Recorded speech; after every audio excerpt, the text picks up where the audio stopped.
old coat. I forgot how cool it was. It's been here at this condo and I pulled it out. I'm like, ah.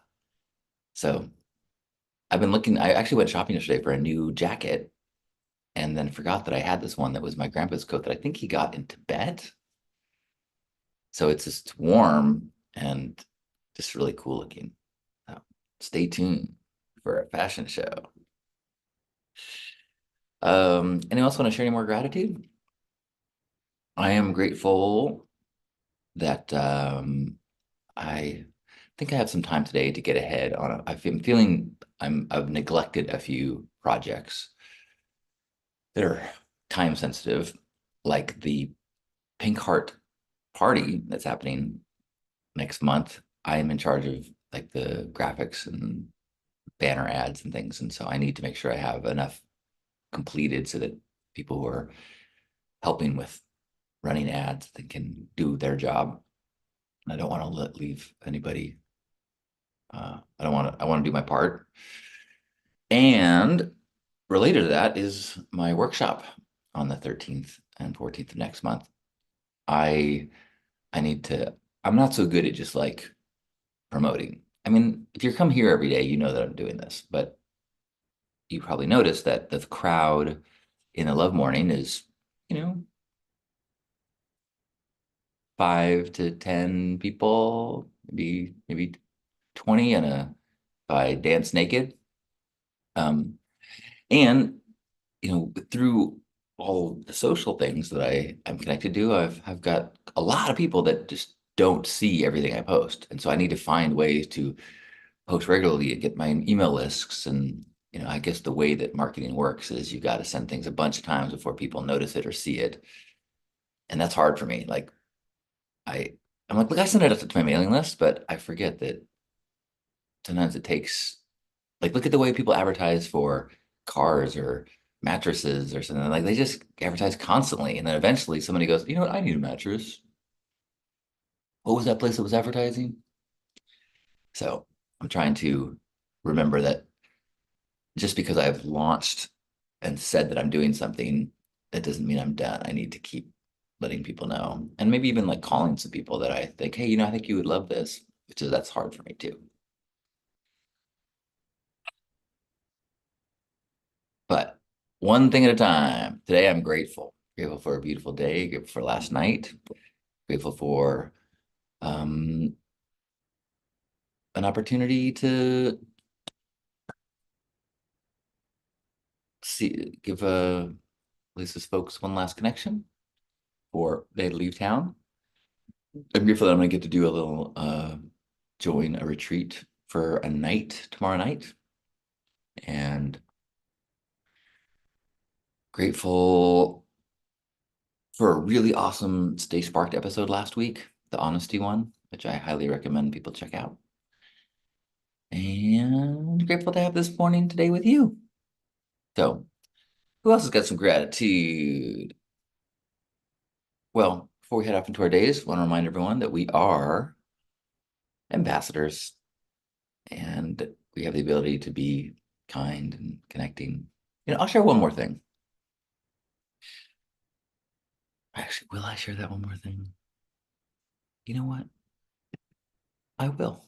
I will share that one with you. Oh man, I just noticed how much this camera shakes when I touch the laptop. It's on like a cardboard box right now. Oh, whoops. Um, I got the one most wonderful.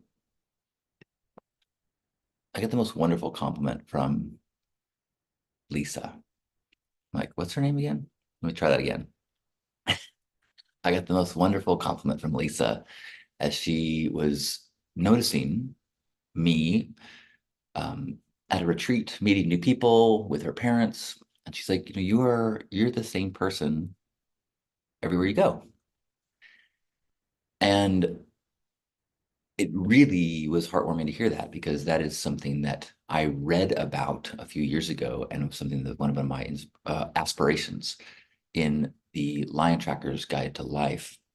Um, the Boyd, the author, talks about the master lion tracker, this guy who is totally like at peace and his version of like evolved enlightened being, super funny and wacky and cool and just unique. But his definition and his observation of this, of a guy who's got it figured out, is someone who is himself in every situation. He does not modify his behavior or dress or language so that people like him better, or that he fits in better, or that he's not a chameleon, that he just is himself. And so that is it's a nice feeling to know that, oh yeah, I mean, there's actually it was really helpful to have Lisa's mom. Hi, Lisa's mom, if you watch this, knowing that she occasionally watches this and that she read my book, because it made it so that I didn't have to think about how do I put my best foot forward? How do I behave in a way that so that they will like me, or that I won't say something that will make them not like me or make them worry about their daughter or something like that. And I think that all of us go through that through our lives. And that's one of the things that I practice and try to teach in terms of authenticity, is that most of those worries and concerns they're in our own mind. And that with quite a few exceptions, I'll admit, but they're the when we can trust the world to witness us as our authentic selves, life is a very different experience. And in that trusting the world, there's going to be people and places that don't appreciate it. And that's, one of the fears of, well, parents from the Midwest, that could be something that have a very specific definition of who would be okay to date their daughter. And so you want to make sure you try to play that role.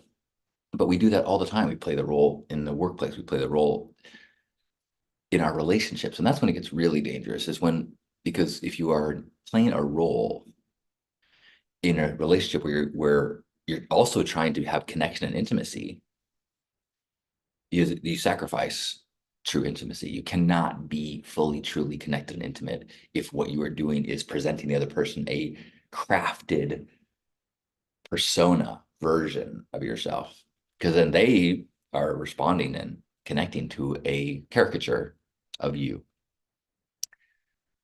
And often it's the case, over time, as people start to see through the facade that you're presenting and see the real you, there's this betrayal feeling. I feel like I never even knew you. Where it's much better to very early go, ta-da, this is everything. And then they go, well, hopefully people get to that place of going, yeah, wow, how cool that you are a human being with all of this richness. So may we all be human beings in all of our richness. And as important as it is to be authentic, it is to embrace and support and celebrate other people when they trust us enough to gift us the truth of who they are. So if we have an expectation that people are going to be caricatures of themselves, then we are not allowing for intimacy either. It's a two-way activism in terms of connection. One is having the courage to trust people, to be able to witness and celebrate your fullness. And two is to celebrate other people's fullness. That's really a big part of being a love ambassador, I think. So thanks for joining me on this mission. Pierre says, grateful I got the job offer. Well done, Pierre. Man, you are a rock star, or international man of mystery, if we're going to go back to I don't want to make everybody know that you are a spy. Clearly, you are um, either in space program, international, I don't know what it is, but so this job you just got, sure, okay, fine, whatever your new cover is, I'm happy for you. Gearbot is grateful for today's reflections. Thanks, Gearbot. Joyous, grateful to see the sunshine coming out right before I walk home from work. looking for the rainbow. It's like finding the cone of the crazy day thus far. Thanks, Joyous. Good luck and bravo. Christopher, good morning. Christopher says, I'm grateful for the furry cat balled up and sleeping on my feet right now. It is a calming effect. Awesome, Chris. Mm. Well, I'm sure feeling good right now. Much better than I was 20 minutes ago when I was dreading waking up for this day. No, to be fair, I did have a cup of coffee just now as we were talking. I know, I know. Um, but I'm grateful for this connection, this time with you. Chris says, very relevant talks about the platforms and authenticity. Makes me optimistic. Thanks, Chris. Well, I am feeling optimistic and happy. And in this moment, I invite us all, wherever you are, to give yourself a hug and send that hug out to one another. Feel us squeezing you as you squeeze us as we remember that love ambassador path that we are on of being kind to one another.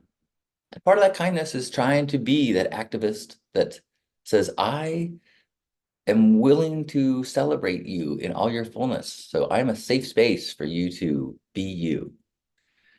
And part of that is being us and showing, demonstrating, hey, I'm gonna walk my walk and I'm gonna trust you to not be a jerk about it, not try to make me feel bad, not try to knock me back in line to the status quo. And the bravery, the warrior part is if you do try to knock me in line, I'm going to see through that and go, I see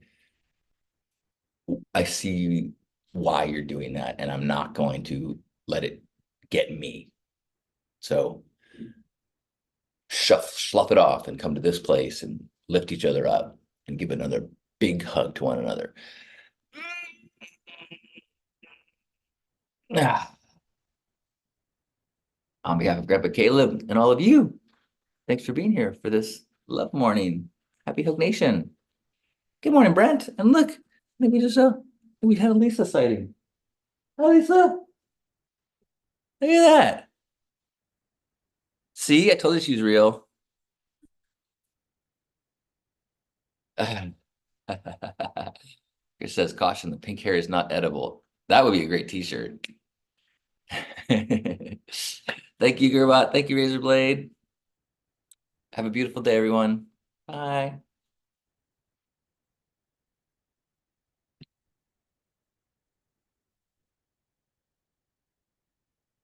I'm still recording.